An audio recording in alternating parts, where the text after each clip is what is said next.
Welcome to the Winners Find a Way show and podcast with your host, Trent M Clark, 3-time World Series coach, CEO of Leadershipity, serial entrepreneur, having started 12 companies, coach to the 1%, and an international speaker. This show is going to be your go-to podcast for facing adversity, being inspired, and overcoming obstacles, all from the best in the world, business, sports, and leadership.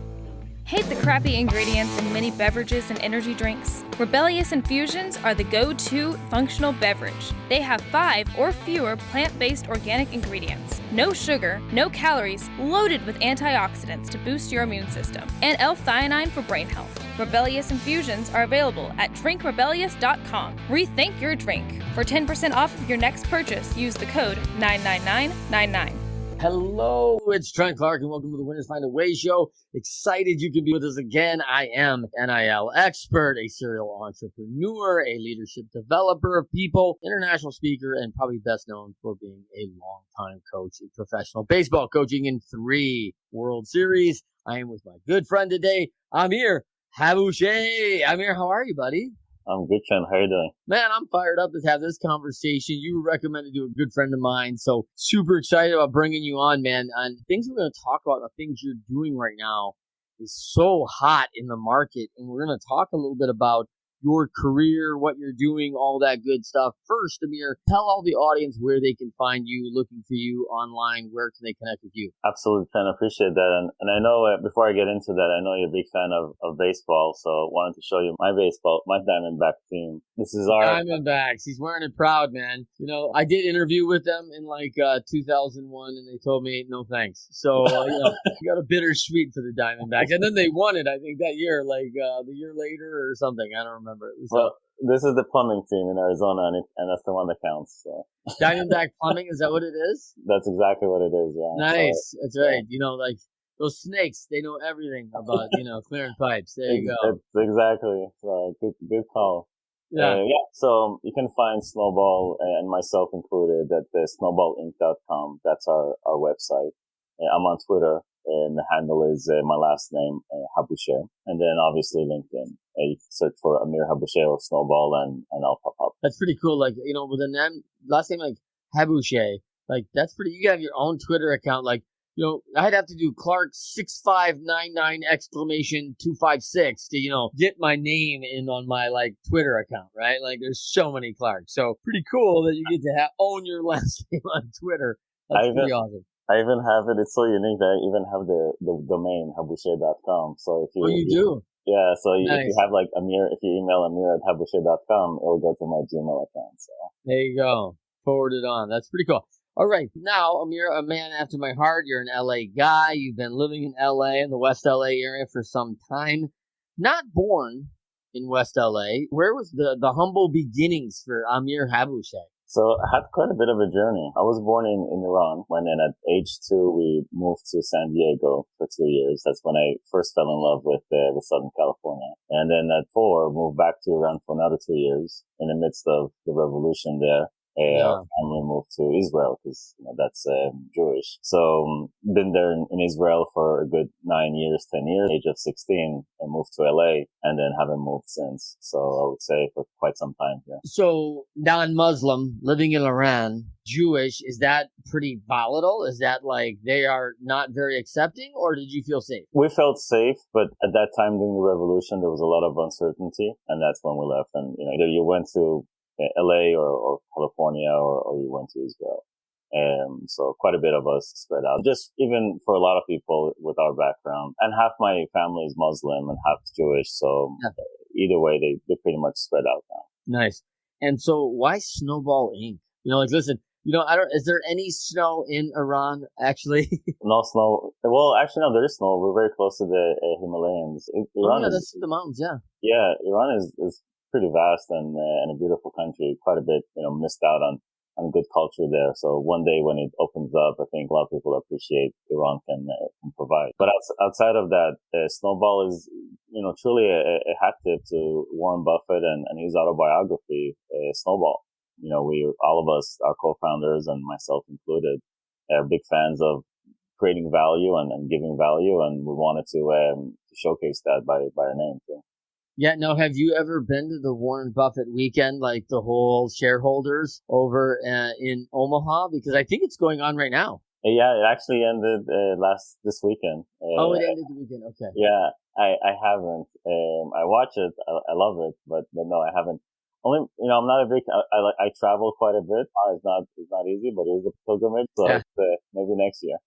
Yeah, I mean, listen, everyone wants to go to Omaha on a weekend. Like that's. I mean, it's hot, man.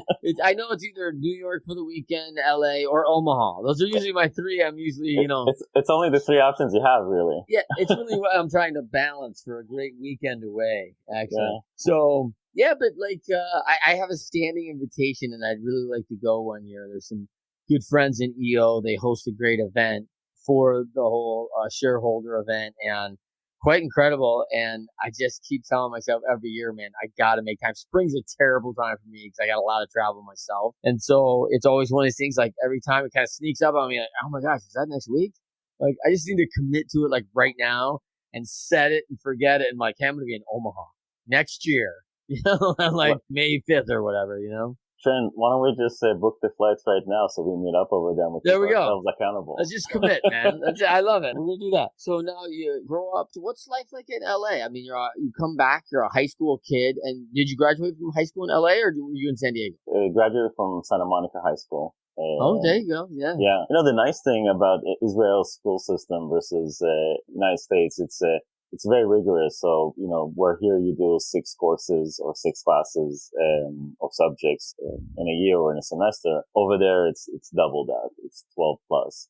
So, by the time I got junior year, I already had like more than enough credits to graduate. So I'm taking a lot of college credits and a lot of other like ROP classes, which is regional occupation program. So it was actually easy and I enjoyed it because in Israel, they teach you English early on at 4th grade. So I already had English pretty well, not as good as I should be, but that definitely helped. Yeah, I mean, it sounds pretty good. I mean, almost native. And yeah, obviously it was 2 years at a young age, right? Being in the States and things. And then, yeah, it's interesting, right? Because everyone goes, oh my gosh, U.S. schools, we're pretty well known, especially probably for our university education, right? But yeah, I mean, I know a couple of my kids, we've homeschooled our kids under a pretty rigorous program called Classical Conversations. When any of our kids went to an actual public school, they're like, yeah, this is pretty easy. I'm like, hey man, you got any homework or something? Like, don't you got stuff to do? And they're like, yeah, not really. And I was like, so there's a lot of kids, especially kind of that take kind of your path. They kind of got their major stuff done by the time they're 16. They're really starting to take like the junior college classes, which is where you head next to, right? Santa Monica College, right there. That's right, Santa Monica Community College, which we call it Santa Monica High School 2.0. Yeah. Because pretty much a lot of the same kids. Hey, weren't you in my math class last year? Honestly, it's a great college. It's one of the best community colleges out there and has the highest. Here, I'm going to put my pitch for Santa Monica College.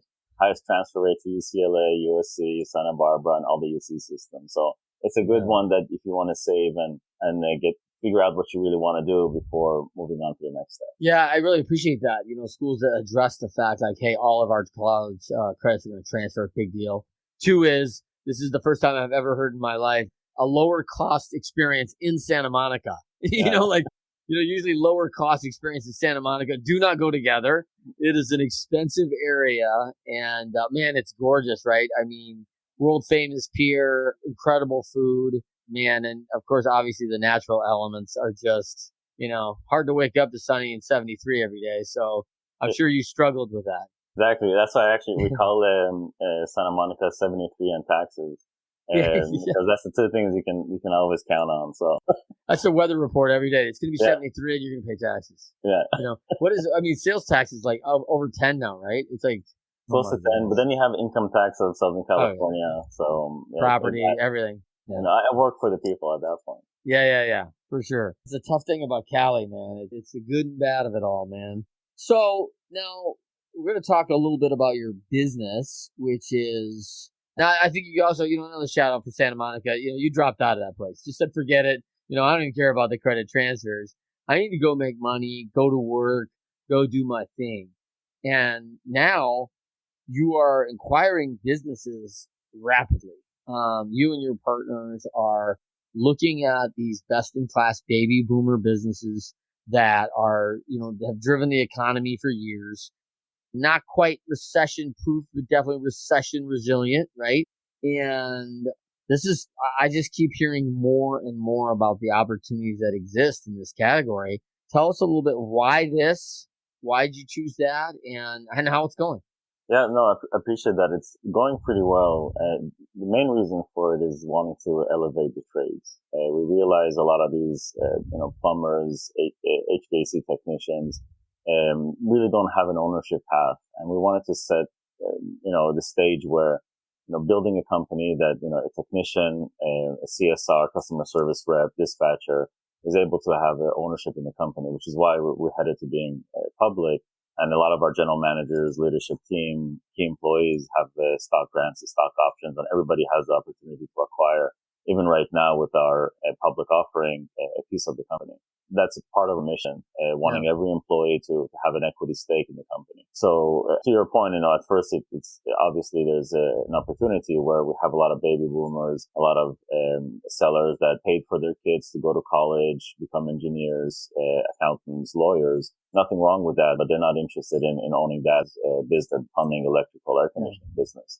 Yeah. So for us to preserve that legacy, preserve the culture that they built over decades, it's a great opportunity to really have that same ethos that Berkshire Hathaway has. When you sell to Berkshire Hathaway, you sell forever.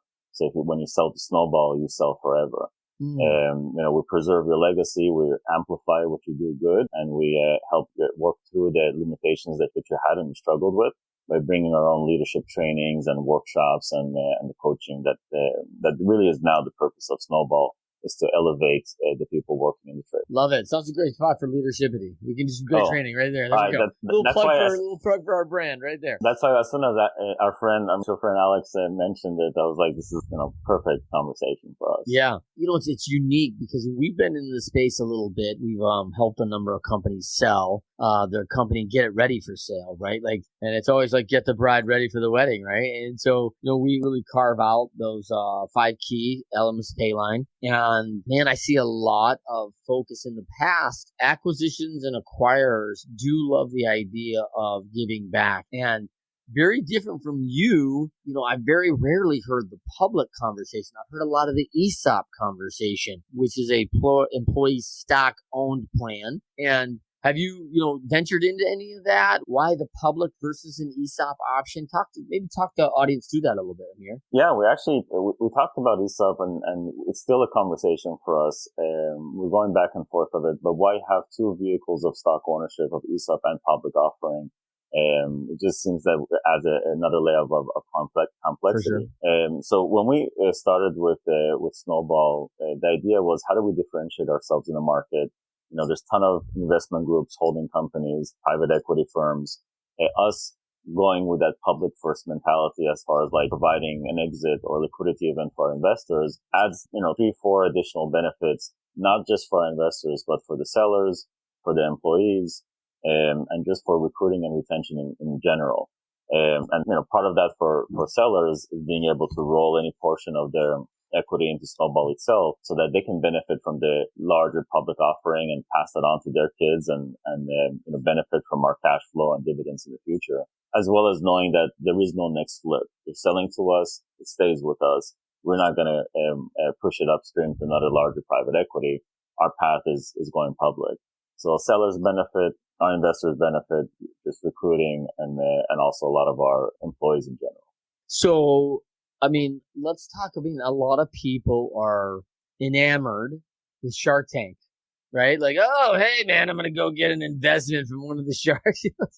That's awesome. I've seen many friends launched and done very well by partnering with one of these key people and key players. Do you have any exposure and experience with it? Is this something you see Snowball kind of as a Shark Tank type program? As far as acquisitions, not so much a Shark Tank way program. We've built a really good brand. We went through a lot of events to talk about our story. Resonates with a lot of sellers. And right now we're in a position where we can be a bit picky as far as the companies that we partner with or we acquire. And so there's usually a path where we're trying to disqualify an acquisition. more than anything else, because, if either you want to do a large payday exit, or you want something that you preserve the legacy and the team that you build over decades, that's the latter is where we're interested, is to identifying those sellers. And if you're not ready right now, that's not an issue. We can actually help you with our leadership team and workshops. We do that actively. And then when you're ready to sell, then we can talk. Love it. I love it. Let's talk quickly about what most people don't know about you. And hearing you, hey, you're a lovely guy. You're the super nice guy. Come in, get it all done. But the nickname is Hatchet Haboosheh. So I just want to be clear that, there's another side of this acquisition challenge that Hatchet Haboosheh has to come in and clean it out, make sure the business is sustainable, moves forward. And that's not always comfortable, man. I mean, that's not easy. And of course, you're trying to do that for the greater good, and there's casualties in that. Is that fair? That's fair. That was the biggest challenge early on, I would say. Terminations and letting go of close friends, some of them co-founders, but being focused with zooming out on the greater good of the company. When you're at our size, when you have 150 plus employees, you're really responsible for 150 plus families, and you can't have one or two people take the focus out of that. And a lot of times, just on the subject of termination, just because they're not the right person for the company or the right skills doesn't mean that skill is not transferable somewhere else. It's just for our position at our time. So it's not only the right person, right seat, it's also the right person, right seat at the wrong time or wrong stage of the company. But at the end of the day, every termination is personal, and they don't see it that way. So as empathetic as I am, and I lead with kindness, sometimes the kind thing to do is letting that person go and parting ways. Yeah, and I think I've seen a number of people in the past, Amir, who, get into a situation, and quite frankly, they're not happy given the new situation, given the new role, or not successful in their role, but talented somewhere else. So it's either a move to an area where I can really deliver on my strengths and really contribute at a higher level, or it's moved to another seat in the organization where the attitude, the values are all aligned, but hey, we need the skills set to be more effective somewhere else. I don't think that's ever easy. I think the initial shock is always a challenge, but I think in the long run, I think many have been served by it. Yeah. And you know this really well, because when you're managing team and you're coaching teams, sometimes a superstar, he's extremely talented, but the team is culturally has changed and shifted, and they're not complementary anymore, and that person is disrupted. So sometimes you have to move on from the superstar just so that the team as a whole performs better. And it's your job as the coach and as the CEO to always have that zoomed out view and saying, hey, are this team culturally, are they jiving together? Yeah. No, and I think it's having been at that level, right, with a lot of superstars. And here's the other thing, like when you talk about the humility to change your role, when you look at the top athletes, the top people in business, they've been a superstar a long time and at a lot of different levels, right? And now it's like, hey, we just need you to be a role player right now for us. And it's like, no, I'm always the superstar. Like, well, okay, but not today. Maybe someday again, but it's not this day, right? And it's like, being able to accept that as a team player, submit to that, I don't think that's always easy. And that's why I love, I love to talk about the challenge of submission. I think religiously we get a bad rap on like a wife should submit to her husband. I always hear that a lot biblically. And like, hey man, being the honcho in charge, that's like a lot easier than the person who say, hey, I am willing to trust in you, check my ego at the door, and submit to whatever Amir you think is best. Like, there is courage, grace, and a lot of strength in that. So I think the submission side often is a lot stronger than the, hey, let me go out front and be the superstar guy. Yeah, no, exactly right. And to your point, like when you always leading with ego and pride and you let it get the best of you, it also takes away from a lot of opportunities that you're going to miss out on. Because, really high caliber teams are not going to accept someone that is just makes it about them, because there's a reason we have, really high concentration of good talent at Snowball.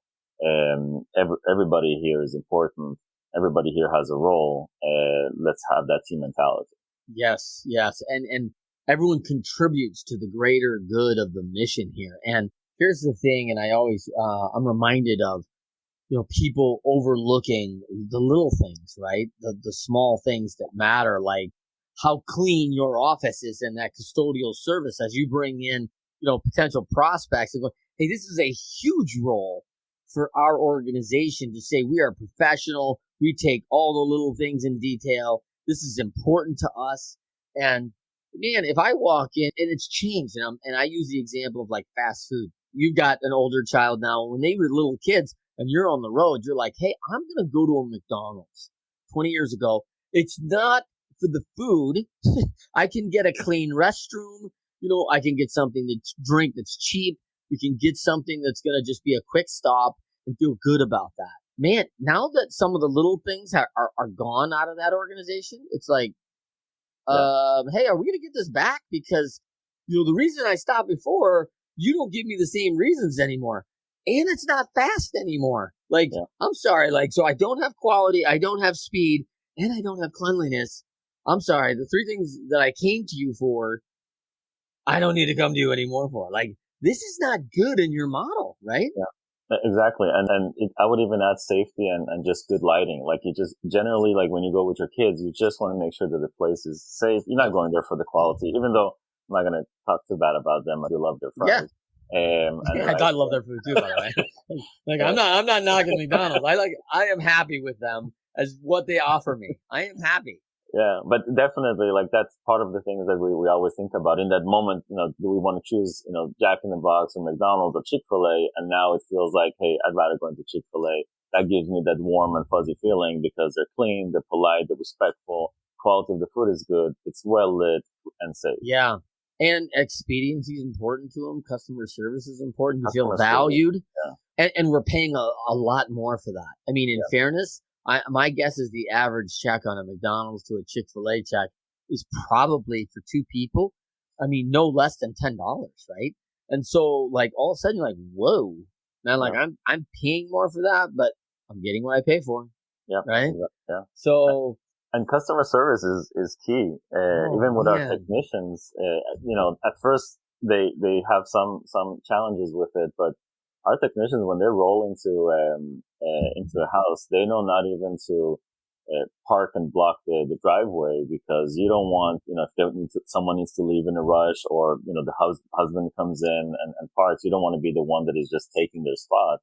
And then when they leave, they even, wave to the house. So, because everybody has a ring, they're looking at their window. And if nobody is looking, maybe the neighbors are, and you want to present the friendliness approach to the whole experience right from the start. Yeah, I think Chick-fil-A's really set the standard for that today. I love, when I first learned about My Pleasure, right? I mean, I remember going into 5 Chick-fil-A's over a week time and asking all sorts of questions. Hey, where can I find this straw? Oh, right. Oh, thank you so much. Oh, it's my pleasure. And I was I'm testing everybody, right? Oh, wow, thank you for clearing my table. Oh, it's my pleasure. And my daughter works there now, actually. And I have a 16-year-old daughter. Oh, that's a good move. There. And her little brother's challenging her all the time. Hey, thank you. Yeah. Are you going to say my pleasure at home too? He wants to know if she's going to be as committed at home. She's not. She's not as committed to customer service at home as she is at work. Apparently getting paid really matters for that.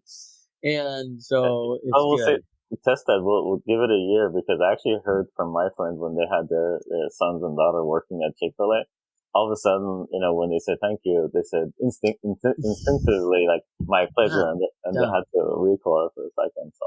Well, and I think it's so unique. It's really a unique saying that they've developed because you're welcome, I don't think is heard. And when they say it's my pleasure, I mean, it's my pleasure it feels genuine, right? It feels authentic, wow, this man or child or girl, woman, boy, they have all ages and they're committed to actually this experience that I'm having. Yeah. And, hey, maybe they're robotic about it. I don't know, but it sounds pretty authentic. And that plays. The other unique thing I heard, and I don't know if this is true, by the way, I should ask my daughter. These are inside secrets of Chick-fil-A. So I don't know if this is true, but I had been told that on an interview process, if a candidate comes in and does not smile in the first 5 minutes, the interview is over and they will not consider hiring. Oh, I did not hear that. That's an interesting rule. Yeah, here's our line in the sand. Here's a minimum qualification. And I recently had a former Navy SEAL on, and we kind of laughed about the minimum qualifications to get into a SEAL class. And physically, I mean, Amir, you're in pretty good shape. I'm in pretty good shape. I feel like right now we could meet the physical qualifications. What I know I can't do right now is go through those boats and run the cold water and everything else. I'm going to tap out. Like, I'm going to be ringing that bell. Like, I am not there today. But I could do muscle ups on rings. Yeah. Really? That's a big deal, man. This one. Yeah. Well, one's more than I can do. I'm doing that. And probably 99% of America as well. But, I think that the qualifications don't always set, but like, hey, it's a standard that they set. Like, hey, I'm looking for people that genuinely like life, that like to smile, like to look at others and say, hey, here's a smile. I'm giving mine away free. It's for you. And I think that general disposition is setting a standard for what they're really looking for on their teams. And it's a small little thing, right? But I think it's a big thing. So what you're saying, Finn, is I should apply for Chick-fil-A because I smile and I'm happy all the time. So and I'm telling you, like I think you're like I'm Chick-fil-A management materials. I'm telling you, Chick-fil-A. I can call the cafes right now if you want. Like, Amir, if you want to head to Atlanta and like get a sit down, like I would appreciate it. Yeah. There you go. You're a pretty busy guy, changing the world for all of our specialty and tradesmen. And do you think that, like, when you were a kid and you were doing, like, what'd you call ROP? Is that what you called it? No, so ROP was the after-school classes in the high school, so it's called Regional Occupation Programs. Yeah. And, so, I took, like, how to type on keyboards. I know how to put an invoice in an envelope, like, perfectly so that it's the address in the window. As well as, how to fold that properly. Exactly. Fold that invoice properly. That's a skill. Yeah. That is a skill. Those dotted lines weren't there 20 years ago where you actually folded on the dotted line, right? So it comes out right. That wasn't there back in the day. So no one had figured that out yet. Yeah. So I'm big. Since then, I'm big, and I've seen the impact that even something that small does. So we at Snowball in general, and not only myself, but my COO, our exec team as a whole, our director of FP&A, and our co-founders, all of them are about development. So us setting up a Snowball University is part of that. So education, keep pushing that in the trades, the leadership, the management. It's pretty much ingrained in us. And let's just talk about this in more kind of general terms. But this is an underserved community. And I'm assuming that. So I don't want to make assumptions, but when I think about that, if I had to do a laundry list of the leadershipity firms that have called us, I can tell you how many have been trades companies, right? They're not investing in these quality workers. And these are people on the front line. And I was a franchisee. I think I was like the 11th or 12th franchisee of 1-800-GOT-JUNK. And Brian Scudamore was committed to customer service at that level. And this is nothing fancier than we are going to haul junk out of your home, out of your office, the things you just need to get rid of. And it is lickety-split, gone, off your mind. And as a person in this business, like the value of stuff sitting in the corner going, oh my gosh, it's mental energy. I walk past that 3 times a day going, when is someone going to get this out of here? Yeah. And he just really categorically set that apart about how we can do this in a system with a smile and with a good looking group of folks that are professional in a uniform that come and deliver a customer service experience. And it was all about the experience, right down to the technology, which I think in 2001, I was getting text by phone orders and direct credit card charges right to my QuickBooks account directly to my bank. And that's amazing. Yeah, it was amazing because I remember in 2012 people telling me like, "Oh well, you're not going to get QuickBooks to process that to your bank." I'm like, I was doing that 11 years ago. Like, what are you talking about? Like, of course you can. And they were ahead of their time in a lot of ways. No, that's amazing. And so just to rewind on what you said on compensation, we drive hard on making sure that our teams are, compensated above market. We want to make sure that, there's, the reward there is following, a good process that is very customer service centric and, following that, giving the right options, whole journey from knocking on the door, stepping back, diagnosing the unit, explaining to the customer what's going on, and making sure that, they're very clear on the charges and everything else. That's part of the experience. And we want to reward that to our technicians, CSRs, dispatchers, all the rank and file of doing the hard work. That's really close to our heart because you see what's going on. And over the past 10 years, a lot of people get pushed out of the communities that they work in because they can't afford living in the neighborhoods that they've been there for decades, 3-4 generations. Yeah. So we want that to be a choice for our technicians and for our team that, hey, it's your choice if you want to move out, but, we want to make sure that you can afford living in the communities that you serve. And that's our ethos. We don't want you to drive and commute an hour away just so that you can come back here and serve these, these homes that you've been living here for generations. Yeah. And I think what you're doing is amazing too, is offering a track for increased education, increased opportunity, increased payment, increased management opportunities, growth and development, even taking on new operation in a new city, a transfer to direct management of a facility, utilizing the tools in interior training of others. I love teams that really get the fact like, hey, I'll know you have it, Teresa, when you can teach it. And you're so good at this that I want you to go up into this new community 2 hours away and have an opportunity to make 35% more than you've ever made and manage this group and train this group, because if everyone was good at customer service, what a great organization I'm going to have over there as well as we've done here. And I don't know if that's been a big offer in the trades. The biggest upgrade offer that I can recall in the trades is adjusting to higher level, higher risk work. And higher level often means increased certification. And if you're not great at the X's and O's, reading, math, that's a struggle because you got to retest. Mm-hmm. And then the other opportunities often come with a degradation to the family. Like, hey, I've got a great opportunity. If you go 8 weeks on this rig, you can make a lot more money on a premium payment, but you'll have to sacrifice 2 months away from your family. And you're like, I don't know how great that sounds. Like, I do like the money option, but I'd like to stay married, and I don't think this is going to go well like that, right? So that's a tough thing. Like, that's a tough thing to carve a new path. It is, and we're very cognizant of that, exactly what you just said, of even leaving your families for a night, because, when you have a plumbing issue or toilet overflow at 2 a.m., you want a plumber to show up.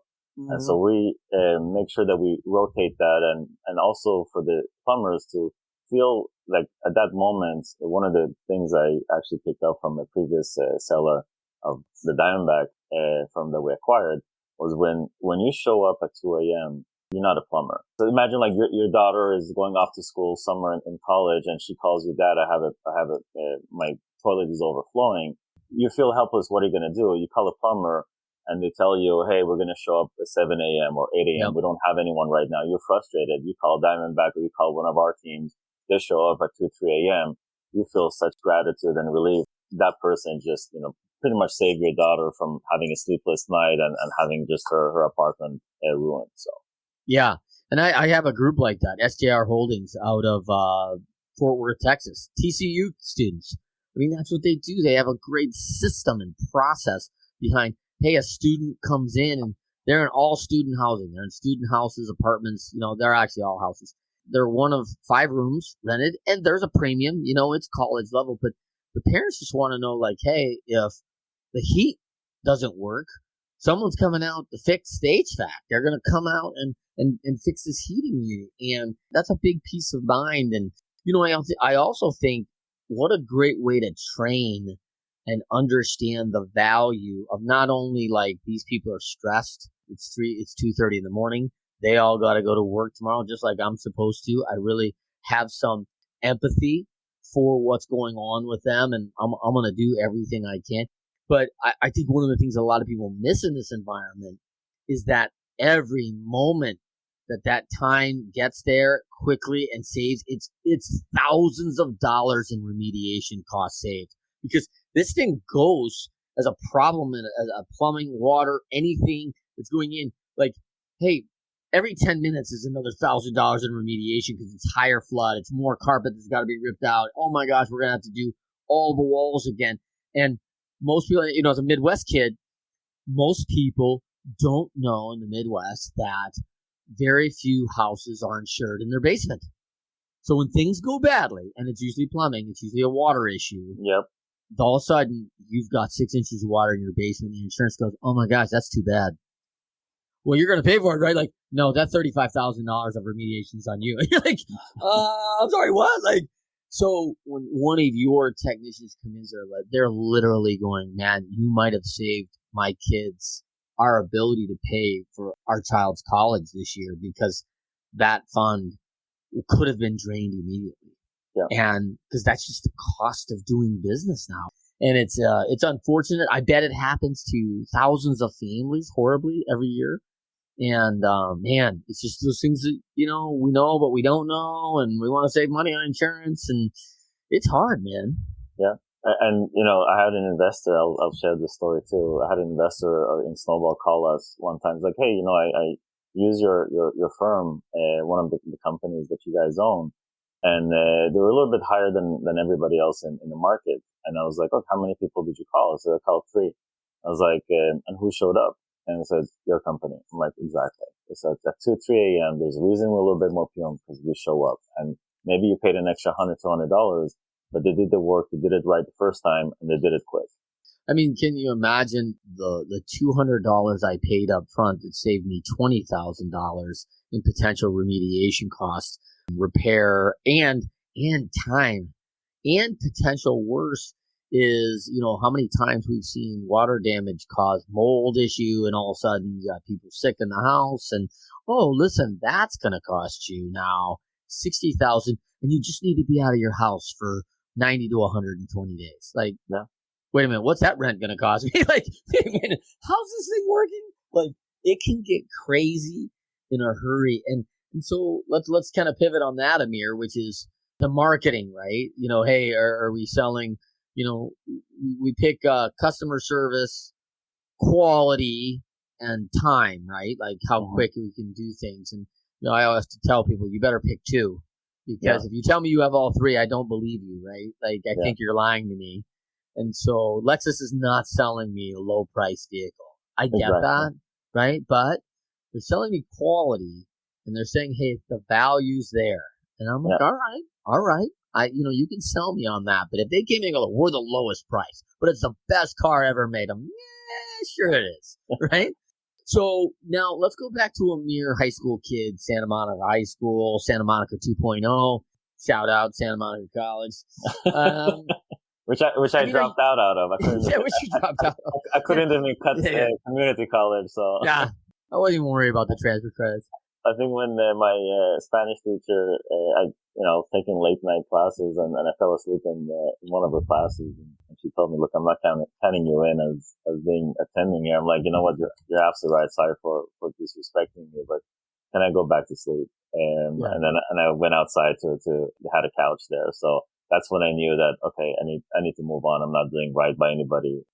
But sorry to interrupt you. Go ahead. No. I think that's good. It's good self-awareness, right? Hey, this isn't where I really want to be. And it is exactly when interest and committed shows up, right? I'm very interested in going to college, getting a degree. I know what it's there for, but I'm not committed to that right now. Yeah. I mean, I'm committed somewhere else, whether that's making money, raising family, whatever it is, right?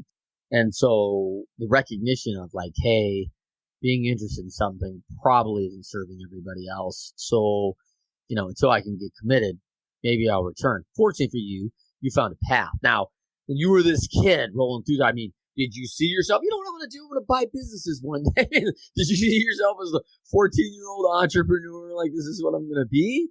Did you see yourself as a pro soccer player and go back and take Iran to the World Cup? Because, they were pretty good this year. Took it to us a little bit. We had a good game, good match against them. And so talk to me about that. What were you thinking? I read philosophy books early in early in my life, I would say 14, 15, 16. And we're talking about like, Siddhartha and Journey to the East and even something like Taoism through Tao of Fu. So I always felt like, motivated to be a good steward of people and being able to energize and recognize the value of people and have them, be in a better position. And I was lucky enough that even with my whole journey that I just shared with you, I come from a great family, well off, plenty of opportunities, and I'm very aware, was very self-conscious on that luck that I had.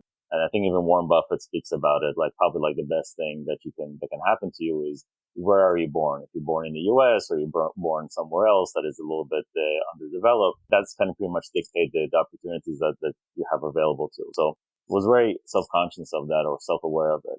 Did always see myself as a steward of people, and Snowball is exactly that. It didn't matter to me if it was a tech company or cybersecurity or architecture or real estate.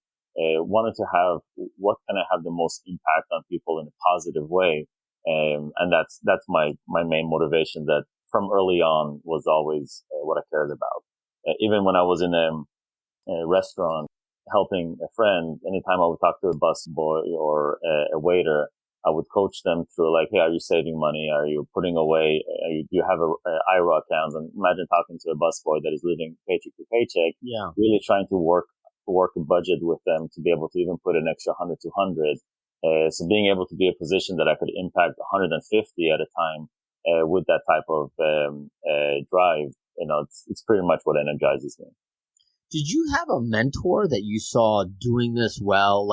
And say, I mean, this is obviously a path.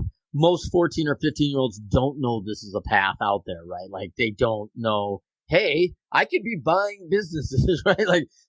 But did you have a mentor, someone you looked up to, or a family member who had done this in the past and you saw success from someone else? My family in general, entrepreneurial. Even my grandfather, my uncles, my dad's always entrepreneurial. Even my uncle owns a chain of 8 hardware stores out of Israel. Same thing, 150 plus employees that he's running. And he's 76 years old and he wants to start a home service company. That's how motivated he is and entrepreneurial. Always been lucky to surround myself by really talented and motivated people. My co-founders for the past 10 years have been all about acquisitions. So one of them, 2 of them actually called me and said, hey, you want to join us on this endeavor? We're going to acquire, at that time was e-commerce companies, micro SaaS companies, informational companies. And it was interesting that, hey, we're buying a pre-existing operation with healthy cash flows, that all the mistakes, the discounts that the owners have done is baked in. You're pretty much buying success day one. That with my background of being an avid reader of Warren Buffett and Berkshire Hathaway, of acquiring cash flows and buying good companies or great companies for a good price, that's the mentality and the framework that we've got into our mergers and acquisitions.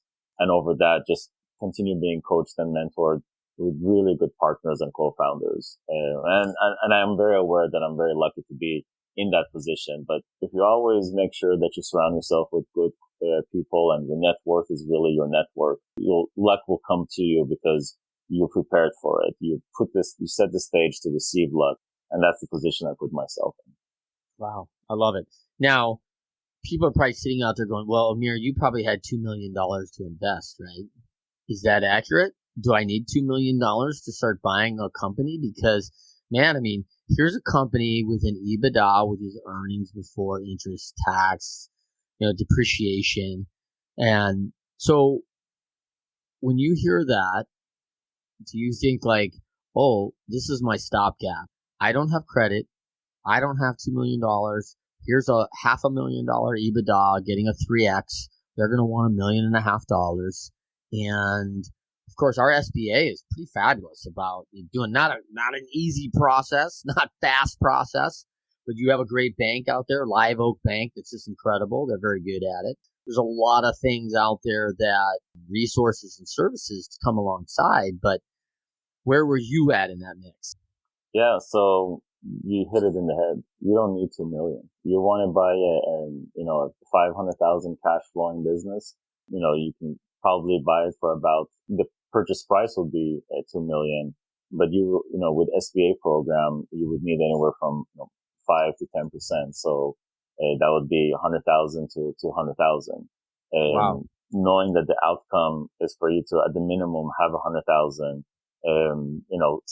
start saving right now over the next year or two, maybe even hustle and get a second job, put everything aside so that you can have that delayed gratification with a bigger focus of, being a owner of your own business. Start building relationships with sellers as you're saving, making sure that, they're willing to even carry a larger seller note. How you structure the deal can lower your initial cash injection into the company significantly. And then on top of that, to your point, even how creative SBA is, one, you don't have to have a perfect score. It's not like buying a home to have 800, 700. Yeah, they're not looking for, 750 pluses. Like, they see the value of the product. The P&Ls are relatively clear. They're going to want to see some clear finances to say, hey, historically, this has produced the money to pay the note. Yeah. And, by the way, if people don't know this is very important. Banks love the SBA. Why? Because the SBA takes 90% of the risk. They are on the hook for 90% of that loan. So the bank goes, well, we're really going to stick our neck out for 200,000 of this 2 million at 10%, of which Amir just gave us 100. So we're down to 100 now, right? And the worst thing that happens to me is I lose $100,000. And by the way, I get the business back. To be resold again, the assets, whatever, the inventory that's probably worth millions. There's all sorts of different things. I would also point to a couple other leverage points of assets that you may have. Oh, I don't have the money. I do own 3 properties, though, worth $800,000 that just recently, given, thank you, COVID, doubled the value on those properties. So now at 1.6 million, I've got a lot of leeway and what we call equity in those properties. So I could lean against one of those properties for that $100,000 or $200,000 to make that down payment and continue on. Yes, it extends feasibly a mortgage rate on that property. But if that property has been rented and it still has that value, obviously if it's a 50 or 100% gain over the last 5 years, there's a lot of room for that equity. I've done that in a couple of properties. And so, there's options, right? There's so many options, and you don't even have to go that big and buying 1 million or 500,000, even though I would recommend it. But really the business and the size and the cash flow, everything is in context. I have friends that bought a pet grooming business making 150,000 a year in cash flow, and she was a waitress. And now she owns a pet grooming business making 150,000. She bought it for about 400,000. So what she really needed is 40,000. Yeah. And, you can save 40,000 in a year or two if you're really committed and focused and you don't spend it anywhere else.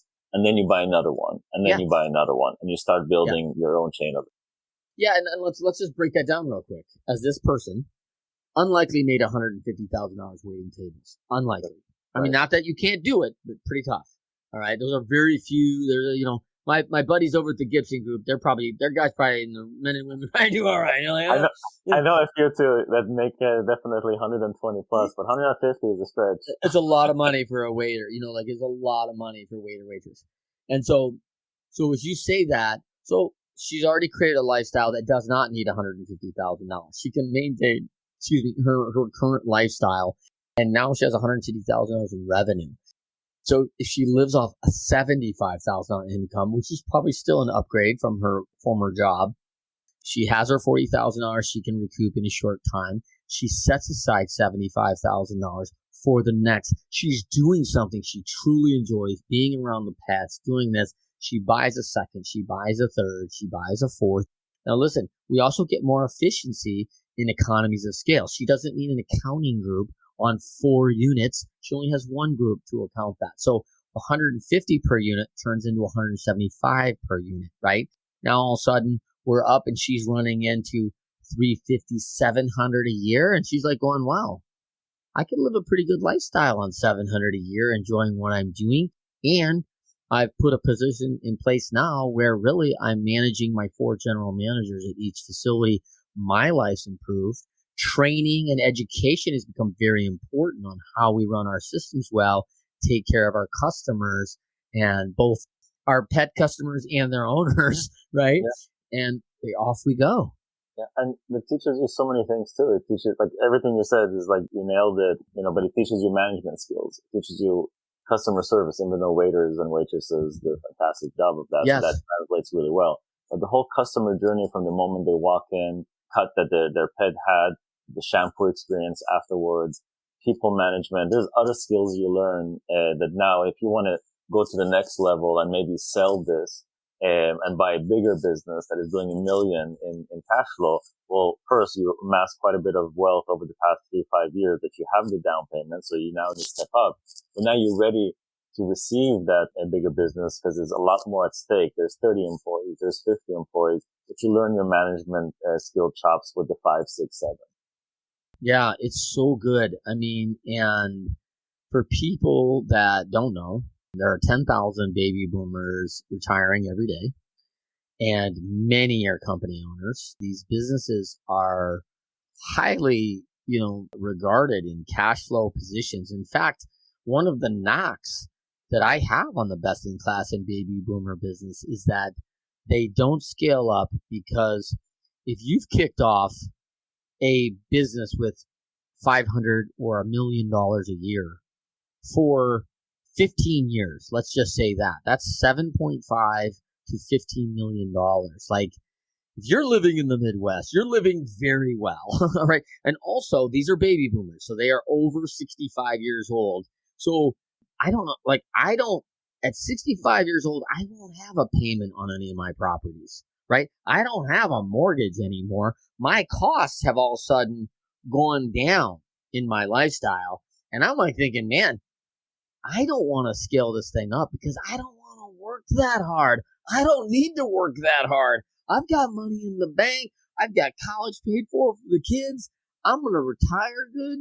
Like, I don't need to go acquire 50 more customers and add 50 more agents. That people are hard. So I don't know if I want that headache. I don't know if I want some businesses, the customers are the headache and hard, right? And I don't know if I want to have that when I'm good where I'm at. And so, hey, if you're a young go-getter, I think there's a lot of opportunity to take a $3 million top line into a 6 or 10 top line by putting some hard work in, some effort, some marketing plans and skills, and scaling up with a process. Amir, what have you seen from that? Oh, absolutely. And they don't want to go through another recession either. Like, they lived through 2, 3 of them, and the last thing they want to do is deal with another hardship to navigate of an exit. So I don't think we talked about this, we even have an accelerator or a program where a lot of these acquisition entrepreneurs that they're buying their first plumbing, air conditioning, or electrical business. Well, you're not from the trades most of the time, but you do have the hustle, you do have the scrappiness, you saved up some money. We provide that when you partner with us, we won't acquire you day one, because there's a lot of things that, the business you bought probably needs to uplift. So we provide workshop training, access to our best practices that we mentioned. So at least you have a guiding hand, so you don't make all the mistakes that if the cash flow already has baked in and you're about to spend that all over again. No reason for that. The owner already paid for it. Team up with a company that can give you the blueprints for you to just grow and succeed, and maybe even get an exit out of it. I love that. Yeah, that's just working straight on that pay line, man. Like, what's the value? What do people want from when they acquire that, right? So, Amir, Hatchet, Haboosheh in with us. So, you're gonna get me in trouble, Trent. I know, man. So tell them where they can find you again. Yeah, they could find us at snowballinc.com. That's, and myself on Twitter, Haboosheh is the handle. And then on LinkedIn as well, if you search for Amir Haboosheh or Snowball, we're there. Just to tie this up, we are having our, heading to go public. One of the steps is a crowdfunding portal where people can join in and buy a piece of the company. Nice. And basically have a piece of your neighborhood plumber or air conditioning. That's what we want our customers, similar to Costco. You're an investor, you're a member, but you're also a customer. We want that with Snowball too. So people can participate in our journey right now. And they can find out more about that at snowballinc.com. Exactly. All right, there you go. Look, on my show, you get all sorts of good stuff, man. Like you can invest in a company right now with Amir, and it's just you can do it online, like in about 30 minutes. You're probably set to go, right? And exactly. So thank you so much for everybody out there on the Winners Find a Way show. Thank you for joining us. To Amir Haboosheh, so glad you could be with us. For everybody else, always Winners Find a Way show on Fridays, 12:30 p.m. Eastern, 9:30 a.m. Pacific. Join us each and every week. Until next time, I am Trent Clark, and thank you so much to Amir, and we'll see you next time. Rebellious Infusions are organic flavored water enhancers. Rebellious provides clean, focused energy in liquid packets. Just tear the corner of the packet and pour 16 ounces of water. Rebellious Infusions have no sugar, no calories, and up to 300 milligrams of antioxidants and loads of L-theanine for brain health. Rethink your drink at drinkrebellious.com. For 10% off of your next purchase, use the code 99999. Do you want to be our next guest? Or do you have inspiring stories to share? Or do you love to inspire, support, and empower thought leaders? Feel free to send Trent a direct message on Instagram or Facebook at Leadershipity.